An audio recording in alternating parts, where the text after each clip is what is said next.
दामिनी हा राजकुमार संतोषी यांचा अत्यंत गाजलेला सिनेमा. ऋषी कपूर या सिनेमाचा नायक होता. परंतु हा सिनेमा रिलीज झाल्यानंतर चर्चा झाली ती इंटरव्हल नंतर पडद्यावर येणाऱ्या सनी देओलची. काल विजयादशमीच्या दिवशी नेमका असाच काहीसा प्रकार झाला. आझाद मैदान आणि शिवतीर्थावर दोन प्रमुख मेळावे झाले. या मेळाव्यामध्ये पक्षप्रमुख उद्धव ठाकरे काय बोलणार, मुख्यमंत्री एकनाथ शिंदे काय बोलणार याबाबत अटकळ मांडण्यात येत होती. परंतु या दोन्ही मेळाव्यानंतर चर्चा झाली ती ज्योती वाघमारे यांच्या भाषणाची. उद्धवजी, गुलामी जर करायची असेल तर ठाकरे आडनाव लावण्याचा तुम्हाला अधिकार नाहीये, त्याऐवजी वाकरे हे आडनाव लावा, या वाघमारेबाईंच्या विधानाने आग लावलेली आहे. आणि याच विषयावर बोलणार आहोत. नमस्कार, मी दिनेश कांजी, आपण बघताय न्यूज डंका. व्हिडिओला सुरुवात करण्यापूर्वी एक छोटीशी आठवण पुन्हा एकदा. 1 नोव्हेंबर रोजी दादरच्या स्वातंत्र्यवीर सावरकर राष्ट्रीय स्मारकामध्ये न्यूज डंकाच्या दसरा दिवाळी अंकाचा प्रकाशन सोहळा पार पडणार आहे. आणि या सोहळ्यामध्ये न्यूज डंकाच्या तमाम प्रेक्षकांनी नाव नोंदणी करून सहभाग घ्यावा अशी आमची नम्र विनंती आहे. कार्यक्रम चुकवू नका, कार्यक्रम विसरू नका. सालाबाद प्रमाणे शिवतीर्थावर उद्धव ठाकरे यांचा मेळावा झाला आणि या मेळाव्यामध्ये नेहमीप्रमाणे उद्धव ठाकरे यांनी शिमगा साजरा करून घेतला. त्यांच्या त्याच टोमण्याचा उभा झाल्यामुळे कदाचित शिवसैनिकांनी या मेळाव्याकडे पाठ फिरवली असावी. नेहमीच्या तुलनेमध्ये गर्दी अत्यंत कमी होती. उद्धव ठाकरेंना सहानुभूती आहे या मिथकाचा या ओसरलेल्या गर्दीने पुन्हा एकदा फुगा फोडलेला आहे. शिवसेना फुटल्यापासून उद्धव ठाकरे यांच्या सभा असो किंवा मेळावे, या मेळाव्यांना सभांना राष्ट्रवादीकडून कुमक जाते. परंतु शिवसेनेच्या पाठोपाठ राष्ट्रवादी काँग्रेस सुद्धा फुटली. शरद पवारांच्या सोबत बोटावर मोजण्या इतके लोक राहिले. आणि त्यातच दसऱ्याच्या दिवशी शरद पवारांचा एक मेळावा पुण्यामध्ये आयोजित करण्यात आला होता. आमदार रोहित पवार यांच्या नेतृत्वाखाली युवा संघर्ष यात्रा कालपासून निघाली आणि या यात्रेला हिरवा कंदील दाखवण्यासाठी शरद पवारांनी या मेळाव्याचं आयोजन केलं होतं. आणि त्यामुळे एरवी ठाकरेंना मिळणारी राष्ट्रवादी काँग्रेसची कुमक, शरद पवारांची कुमक काल नव्हती. आणि त्याचाही परिणाम काल शिवतीर्थावर जमलेल्या गर्दीवर दिसला. मराठी वृत्तवाहिन्यांनी ही ओसरलेली गर्दी झाकण्याचा पुरेपूर प्रयत्न केला, परंतु त्यांना ते शक्य झालं नाही. शिवतीर्थाची क्षमता तशी फार नाहीये, जेमतेम लाखाची आहे. परंतु हे मैदान भरण्या इतपत ताकद सुद्धा आता ठाकरेंकडे उरलेली नाहीये. ज्यांनी तब्बल 25 वर्ष मुंबईवर राज्य केलं त्यांच्यावर आता ही वेळ आलेली आहे आणि ही वेळ त्यांनी स्वतःवर ओढवून घेतलेली आहे. कोणत्याही पक्षाच्या मागे असलेली गर्दी एका दिवसात जमत सुद्धा नाही आणि ओसरत सुद्धा नाही. ठाकरेंच्या पाठी जी गर्दी आहे ती ओसरण्याची अनेक कारणं आहेत. एक तर पक्षाकडे आता फक्त चमको नेते उरलेले आहेत.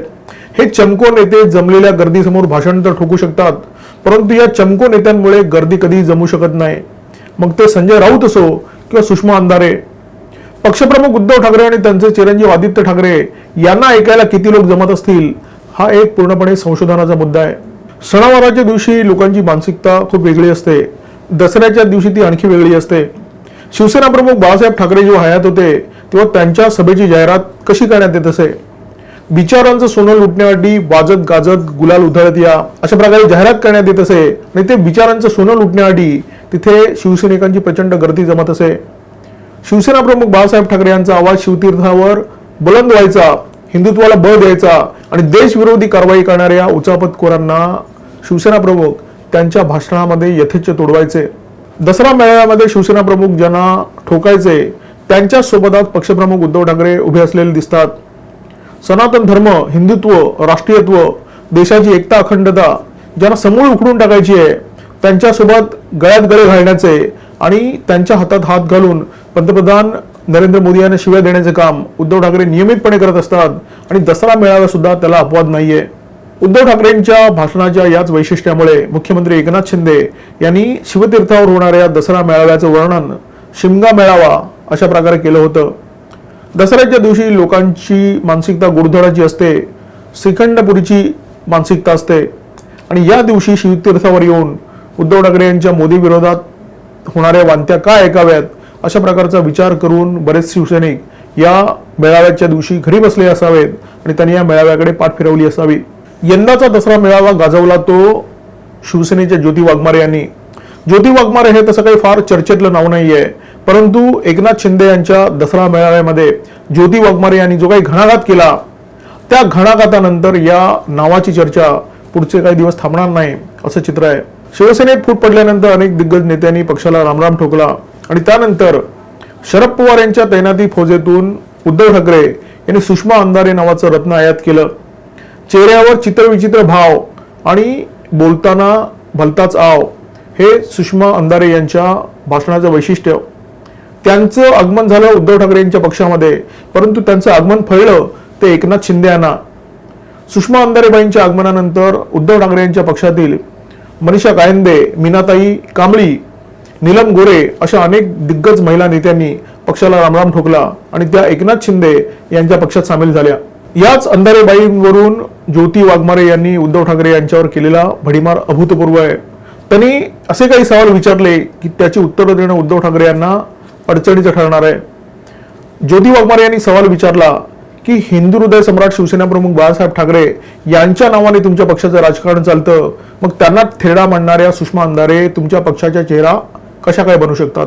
छत्रपती शिवाजी महाराजांचं कुलदैवत असलेल्या तुळजाभवानीवर ज्या बाई अचकट बिचकट हवा करून बोलतात त्या बाई जर तुमच्या पक्षाचा चेहरा असतील तर तुमच्या जिंदगानीवर अशा प्रकारचा घणाघात या वाघमारे बाईंनी त्यांच्या भाषणामध्ये केला. तुम्ही जर सिल्वर ओक आणि सोनिया गांधींची गुलामी करणार असाल तर ठाकरे हे आडनाव लावण्याचा अधिकार तुम्हाला नाहीये, त्यापेक्षा वाकरे हे आडनाव लावा, असं जबरदस्त विधान ज्योती वाघमारे यांनी केलं. ज्योती वाघमारे जे काही बोलल्या ते अनेकांच्या मनातलं होतं, परंतु शिवसेनेच्या व्यासपीठावरून ते बोलण्याची धमक आजवर कोणी दाखवली नव्हती आणि त्यामुळे स्वाभाविकपणे उद्धव ठाकरे यांच्या सपक शेळ्या कढीपेक्षा ज्योती वाघमारे यांच्या भाषणाची जर चर्चा झाली तर त्यामध्ये काहीही नवल नव्हतं. सर्वसामान्य शिवसैनिकांच्या मनामध्ये सुषमा अंधारेबाई आणि उद्धव ठाकरे यांच्याबद्दल नेमक्या कोणत्या भावना आहेत या ज्योती वाघमारे यांच्या भाषणाच्या निमित्ताने लोकांच्या समोर आलेलं आहे. 2024 हे देशात निवडणुकीचं वर्ष आहे. देशभरामध्ये सार्वत्रिक निवडणुका होणार आहेत. महाराष्ट्रामध्ये लोकसभेच्या सोबत विधानसभा आणि महापालिकांच्या निवडणुका सुद्धा पुढच्या वर्षी अपेक्षित आहेत.